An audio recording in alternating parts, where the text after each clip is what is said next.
Good morning all of you. देखिए आज हम लोग स्टार्ट करेंगे एक्सरसाइज जे में हम लोग पहुंच चुके थे। इसके पीछे वाला सेशन में कुछ क्वेश्चन हम लोग इसका कर लिए थे। आज क्वेश्चन में स्टार्ट करेंगे क्वेश्चन नंबर 6 से लेके क्वेश्चन नंबर 12 तक। क्वेश्चन का लेंथ जो था यह बहुत बड़ा था, जिसके चलते आज कुछ क्वेश्चन कम ही इसमें आ पाया है। अब इस क्वेश्चन पे कैसे हम लोग काम करना है इस पर ध्यान दे दिया जाए। इसमें ग्रामेटिकल बहुत ज्यादा ही क्वेश्चन दिया गया इस बार, जो कि हम लोग इम्प्रूवमेंट वाले सेशन में कर ले आप, या फिर एरर के पहले वाले सेशन में कर ले। टोटल पे हम लोगों ने काम किया है। एक बार आपका पूरा रूल आपका फिर से रिकॉल हो जाएगा। तो चलिए क्वेश्चन स्टार्ट किया जाए। सबसे पहला जो क्वेश्चन दिया गया, अब क्या क्वेश्चन आ रहा है इसको देख ले। पहला क्वेश्चन में आ गया आपका पहला ही आपका रूल जो है, आपका फॉर्मेट जो हमारे पास पहले हम लोग इसको पढ़ चुके थे। क्वेश्चन क्या है इसको देखिए। If I would have arrived sooner I would not have missed the fun. Question आ गया कंडीशनल सेंटेंस पे क्वेश्चन हमारे पास, और इसके बारे में आपको पहले ही बताया जा चुका है। स्ट्रक्चर हमारा स्ट्रक्चर क्या था आपका कि अगर इफ का रिलेशन सब्जेक्ट हो गया हमारा, और अगर इसका रिलेशन भी आपका हैड प्लस V3 के साथ हो जाता हो। सिंपल सा क्वेश्चन आपका, इफ का अगर relation subject plus had plus V3 के साथ हो गया, तो अगला जो रिलेशन हमारा बनेगा वो subject plus would plus have हो गया हमारा प्लस V3 के साथ था। क्वेश्चन में बात ये हो गया कि plus subject had plus V3, अगला रिलेशन जो होगा वो वुड हैव प्लस V3 के साथ होगा। अब इस क्वेश्चन को एक बार उठा कर अपना चेक कर ले। देखिए सब्जेक्ट के साथ वुड हैव प्लस V3 आपका, तो सब्जेक्ट हो गया जी आपका वुड हैव हो गया हमारा प्लस V3 दिया गया है। तो वुड हैव प्लस V3 दिया गया भैया, तो इफ का जो रिलेशन होगा वो हैड प्लस V3 के साथ बनना चाहिए, जो कि इफ का रिलेशन आपका वुड हैव के साथ बनाया हुआ है। तो यहाँ पे जो गलती है आपका वुड हैव के जगह होना चाहिए था हैड, और यहाँ पे जो सूनर वर्ड आया हुआ है ये काम कर रहा है किस चीज का, तो एडवर्ब का, इस वर्ब के। तो वर्ब के लिए भैया आपके पास आ गया एडवर्ब। सूनर में कोई गलती है नहीं, गलती यहाँ पे था स्ट्रक्चर के हिसाब से वुड हैव के जगह पे हमको रखना पड़ेगा आपका हैड, और इस तरह से इसका आंसर बनेगा क्वेश्चन नंबर 6 का ऑप्शन नंबर 1। अब क्वेश्चन नंबर हम लोग चलते हैं आपका 7 की ओर। 7 नंबर क्वेश्चन में क्या कर रहा है उसको थोड़ा सा देख ले आप। तो 7 नंबर जो क्वेश्चन दिया गया है, 7 नंबर क्वेश्चन ये दिया गया आपके पास कि अनलेस 2 और मोर members object to him joining the club, we shall have to accept his application for membership। अब इस क्वेश्चन को थोड़ा सा एक बार क्लियर कर लिया जाए, क्वेश्चन क्या कह रहा है। तो अब इस क्वेश्चन में सबसे पहला जो बात आ गया आपका, पहले चीज हम लोग जान लिया जाए कि 2 और मोर हो गया हमारा। तो जाहिर सी बात है कि भैया, तो जब 2 के बारे में आपसे बात किया गया, तो 2 का मतलब हो गया कि ये नंबर जो है वो आपके पास कैसा नंबर है जी, आपका प्लूरल है। ये प्लूरल नंबर हो गया हमारे पास। तो प्लूरल जब नंबर आपके पास आ गया, तो प्लूरल नंबर के साथ जो नाउन का रिलेशन बनेगा वो भी हमारा हो जाएगा प्लूरल। और इसके बाद अगर वर्ब का रिलेशन आप बनाएंगे ये भी हमारा हो जाएगा प्लूरल। सिंपल सा बात। तो 2 जो हो गया आपका, वो नंबर आपका बता रहा है वो प्लूरल नंबर हो गया हमारा। इसके साथ जो नाउन का रिलेशन बनेगा वो भी प्लूरल होगा, इसके साथ जो वर्ब का रिलेशन बनेगा वो भी प्लूरल होगा। तो पहले इसको चेक कर ले आप कि 2 दिया गया है, तो 2 हो गया आपका मोर मेंबर्स, मेंबर्स भी आपके पास दिया गया है। और यहाँ पे V1 जो हो गया वो बता रहा है कि नाउन वर्ब जो है वो आपका प्लूरल है। मतलब ऑप्शन नंबर 1 आपका किसी भी तरह से कोई दिक्कत नहीं है, ऑप्शन नंबर 1 आपका सही है। अब यहाँ पे क्वेश्चन आता है ऑब्जेक्ट जो होता है वो प्रेपोजिशन ले लेता है 2। तो ऑब्जेक्ट जब प्रेपोजिशन 2 ले लेता है तो प्रेपोजिशन के बाद तो ऑब्जेक्टिव केस होता है, यहाँ पे आपको दिख रहा है। लेकिन अब यहाँ पे एरर क्या है पहले इसको समझा जाए, इसका बहुत बेहतर रूल है हमारा। अब इसका रूल क्या है इसको अब आपको यहाँ बताते हैं हम रूल आपका। अब इसका रूल ये होता है कि अगर किसी प्रेपोजिशन के बाद कोई भी अगर प्रेपोजिशन हो जाए आपका, तो इस प्रेपोजिशन के बाद भी आपके पास आता है V4। प्रेपोजिशन के बाद आ गया V4, और प्रेपोजिशन और V4 के बीच में अगर कोई वर्ड आना चाहता है तो वो वर्ड जो होगा वो पोसेसिव एडजेक्टिव होगा। वो हो गया आपका पोसेसिव एडजेक्टिव।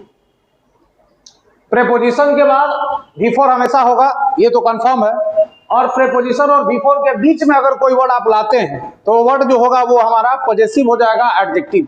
तो पॉजेसिव जब एडजेक्टिव हो जाएगा तो जाहिर सी बात है कि यहाँ पे आपका जो हिम है, अब इस हिम को पॉजेसिव में ले लिएगा तो इसका हो जाएगा आपका हिज, और इस आधार में इसका आंसर जो बनेगा वो बनेगा आपका ऑप्शन नंबर बी। तो क्वेश्चन नंबर 7 का आंसर हो जाएगा बी, हिम के जगह पे कर ले आप हिज।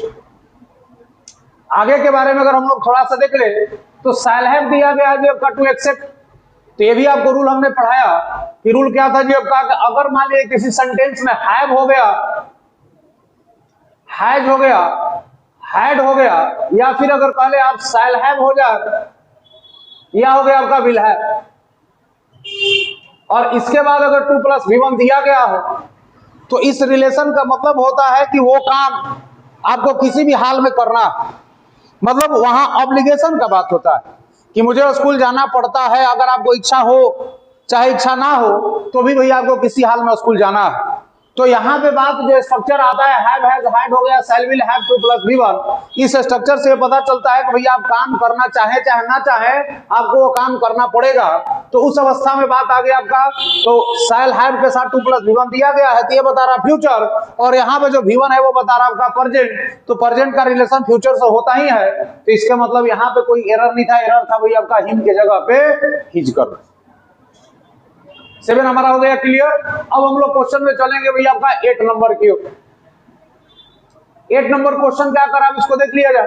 तो 8 नंबर जो क्वेश्चन में बात आ गया, अब यहां से थोड़ा सा पढ़ा जाए। क्वेश्चन क्या कर रहा है कि the prospective buyer of the house left the premises because he was asked to pay a considerable, पे के बाद ये है अलग है, पे अ कंसीडरेबल हो गया higher price then he could afford. चलिए पहले क्वेश्चन पे अगर हम लोग बात कर ले तो टेंस को अगर आप चेक कर लें तो यहाँ जो टेंस दिया गया लेफ्ट, ये भी हो गया हमारा पास्ट, V2 का सेंस आ गया। यहाँ वाज आस्क जो दिया गया ये भी आपके पास हो गया, V2 का भैया आपका पैसिव में बात हो रहा था तो ये हो गया आपका पैसिव में, लेकिन ये भी बता रहा पास्ट का। और यहाँ पे भी आपका कुड जो हो गया भैया ये भी बता रहा आपका पास्ट का स्थिति।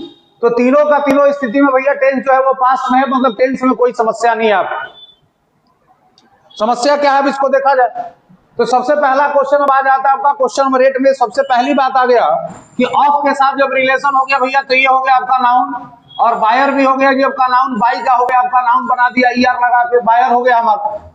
तो प्रोस्पेक्टिव जो वर्ड हो गया ये हो गया भैया हमारा एडजेक्टिव, एडजेक्टिव प्लस नाउन का रिलेशन हो गया, मतलब ऑप्शन नंबर 1 पूरी तरह से सही हमारा। ऑप्शन नंबर बी में आ जाइए आपका, तो left, left the premises, premises मतलब हो गया उसकी चार दीवारी, बाहरी परिसर को हम लोग प्रीमाइसेस कहते हैं। किसी भी मकान का जो बाहरी हाता होता है वो हो गया आपका प्रीमाइसेस। तो लेफ्ट द प्रीमाइसेस हो गया, प्रीमाइसेस हो गया आपका नाउन। तो अब उसके बाद आ गया बिकॉज हो गया, बिकॉज भैया बराबर बात हो गया कंजक्शन का, कंजक्शन को उधर का टेंस आपको पास्ट दिख रहा है, कंजक्शन का इधर का भी टेंस आपको दिख रहा है past. He was asked to pay a considerable हो गया हायर प्राइस। अब यहाँ पे क्वेश्चन देख ले भैया कि प्राइस हो गया आपका नाउन। अब क्यों नाउन होगा, क्योंकि आपको आर्टिकल दिख रहा है ए, तो आर्टिकल का रिलेशन नाउन के साथ ही हो गया आपका नाउन। नाउन के पहले आपको दिख रहा है जी आपका एडजेक्टिव, हायर हो गया एडजेक्टिव, और इस हायर के चलते आ गया है यहाँ पे देन, कंपैरिजन कर रहा है, तो ये भी हमारा सही है। अब यहाँ पे जब एडजेक्टिव आ गया भैया तो एडजेक्टिव से पहले जो वर्ड होता है वो होता है एडवर्ब, और कंसीडरेबल जो दिया गया वो हो गया एडजेक्टिव। तो एडजेक्टिव से पहले आपको एडवर्ब लगाना पड़ेगा, तो कंसीडरेबल के जगह हो जाएगा कंसिडरेबली हो जाएगा आपका, एलवाई जोड़ना पड़ेगा। तो एलवाई जब हम लोग जोड़ेंगे तो ये काम करेगा किसका, एडवर्ब।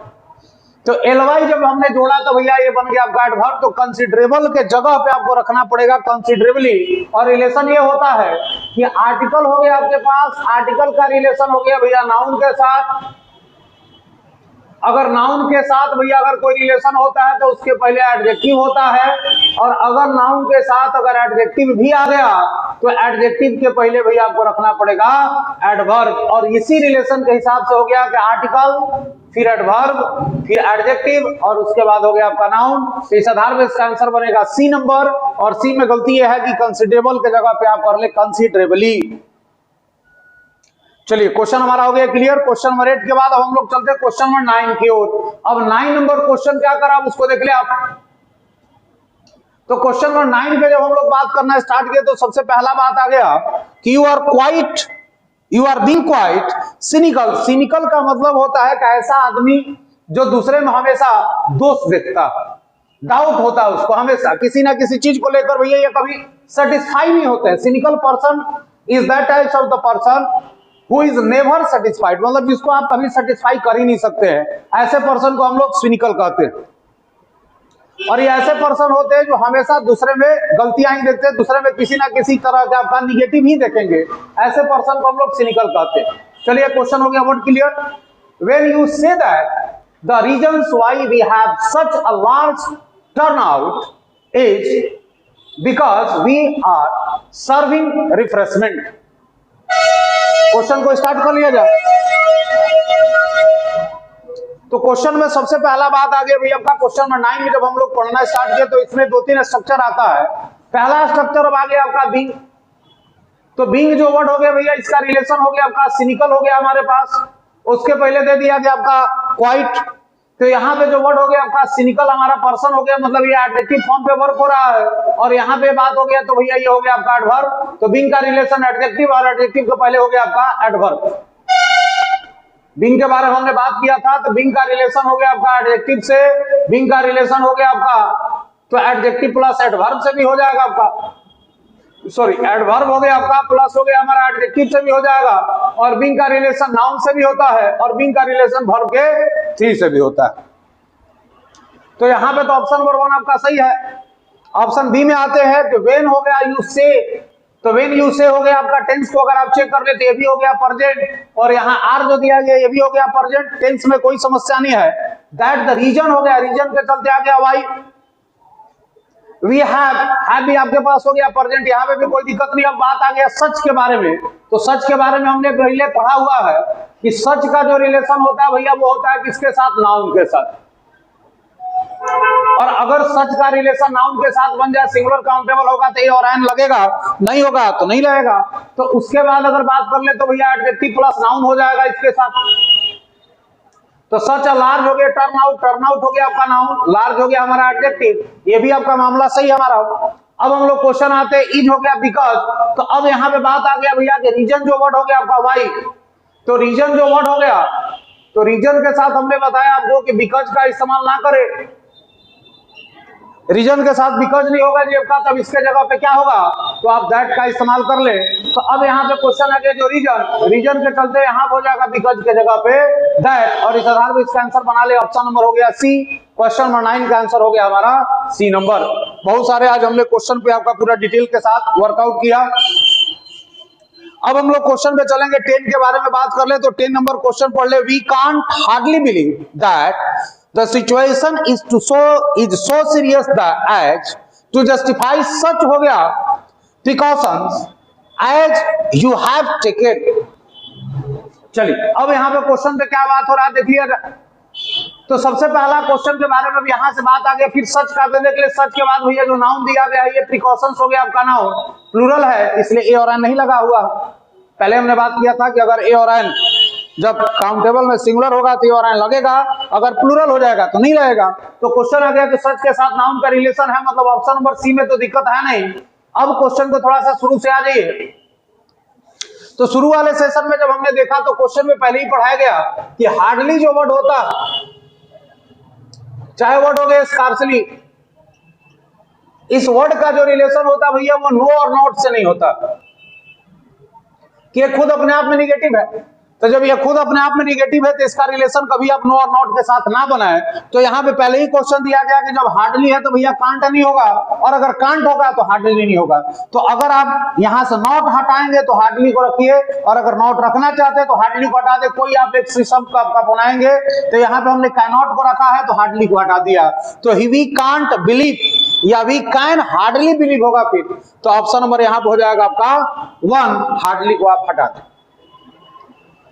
क्वेश्चन चलते आपका 11 की ओर। बहुत ही आसान सा क्वेश्चन हमारा 11। Although I am playing cricket for more than 3 years I have not been able to score a century. मतलब यहाँ पे क्वेश्चन कर रहा है कि भैया वो लगभग पिछले 3 साल से ज्यादा से वो क्रिकेट खेलते हुए आ रहा है, लेकिन आज तक अभी भी वो सेंचुरी लगाने में भैया सक्षम नहीं है। तो क्वेश्चन के बारे में अगर आपको बात कर ले तो हमने एक बात बताया था कि अगर लाइन में बी या बिन हो जाए तो इसका जो रिलेशन होता है वो नाउन से भी होता है, आपका एडजेक्टिव से भी होता है, और आपका बिफोर से भी होता है, और आपका भीतरी से भी होता है।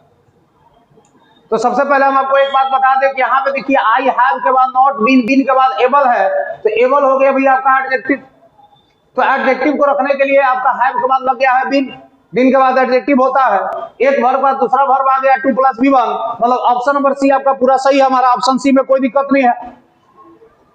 अब क्वेश्चन आपके पास एक बात हमने और भी बताया कि अगर सेंटेंस में अगर आपके पास टाइमिंग रिलेशन हो जाए, सिंस हो गया जी आपका, और फॉर का जब रिलेशन होता है प्लस टाइम, तो उस सेंटेंस का जो वर्ब का मूड होता है पढ़ाया गया हैव हो गया हैज, चाहे हो गया हैड, प्लस हो गया भैया बीन, और इस बीन के बाद फिर बिफोर, नाउन या फिर आपका एडजेक्टिव। तो अब यहाँ पे क्वेश्चन आपको दिख रहा है, तो फॉर मोर देन हो गया 3 इयर्स, टाइम दे दिया, तो जब टाइम दे दिया तो आई एम का रिलेशन होगा नहीं, तब इस आई एम के जगह पे आपको करना पड़ेगा आई हैव बीन।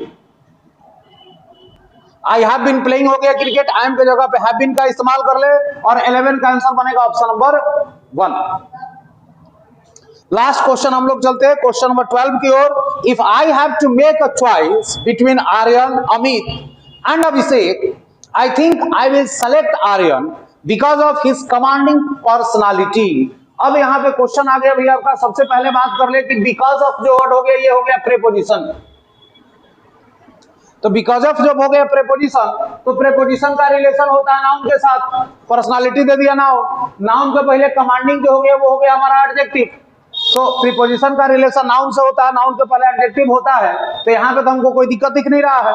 अब इसको चेक कर ले, तो आई थिंक हो गया, आई विल सेलेक्ट, मुझे ऐसा लगता है कि मुझे सेलेक्ट करना चाहिए, तो अब लगता है तो भैया ये प्रेजेंट, सेलेक्ट होगा तो भैया फ्यूचर, तो फ्यूचर तो यहीं गया है, मतलब ऑप्शन नंबर सी में आपको दिक्कत नहीं है। अब क्वेश्चन आ गया कि if I have to make a choice, अभी हमने पीछे वाले सेशन में अभी तुरंत बताया कि हैव, हैज, हैड के बाद अगर 2 + V1 आता है तो वो रिलेशन जो बनेगा भैया वो होता है जो हमारा कि वो काम आपको किसी हाल में करना पड़ेगा। तो अब यहाँ पे बात आपका हैव जो रिलेशन बना रहा है तो आपको किसी हाल में चॉइस करना ही पड़ेगा आर्यन, अमित और अभिषेक के बीच में। तो अब यहाँ पे बात आ गया भैया कि अब इस लाइन में तो कोई एरर है नहीं, तो ऑप्शन नंबर हो गया 12 का ऑप्शन नंबर हो जाएगा नो एरर, कोई दिक्कत नहीं है। इस तरह से क्वेश्चन आपका टोटल 12 कंप्लीट। Thank you.